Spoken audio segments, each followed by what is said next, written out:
എനിക്ക് ചിരിച്ചോണ്ടേ പറയാറിയാണല്ലോ കേട്ടോ. ഞാൻ ട്രോളുന്നുണ്ടെങ്കിൽ നമ്മുടെ ആൾക്കാരെ മാത്രം, എന്റെ ഫ്രണ്ട്സിനെ മാത്രമാണ്. അത് ചോദിച്ചാണ് കേട്ടോ, PM മെസ്സേജ് ചോദിച്ചാണ്. വെറുതെ ചിരിപ്പിക്കരുത്. ഇപ്പൊ എനിക്ക് കുറച്ച് ബാഡ് കമന്റ് ഒക്കെ വരുന്നുണ്ട്, അത് ശരിയല്ല കേട്ടോ. ഒരു നേരം കാണാൻ ഞാൻ കഥയൊന്നും ചൊല്ലാൻ ഞാൻ നീ ഒന്നും പണയണ്ട. കരളോരം തിരതല്ലും കർക്കിടമാവും. ഓ കലണ്ടർ നോക്കണ്ടൊക്കെ നീ പറയൂ.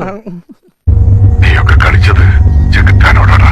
ഒന്ന് പോവാടാ മരമാക്കി പോയി തരത്തി പോയി കളിക്കടാ.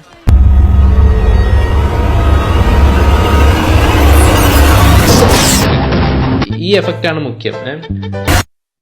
നാളത്തെ കൊച്ചിക്കാറ്റിന് നിന്റെയൊക്കെ ചോരയുടെ മണം ഉണ്ടാവും. എന്താ ചിരിക്കുന്നത്? അല്ല, നിന്റെ തമാശ എനിക്കിഷ്ടം. ഇതൊക്കെ എങ്ങനെ സാധിക്കുന്നു അളിയാ?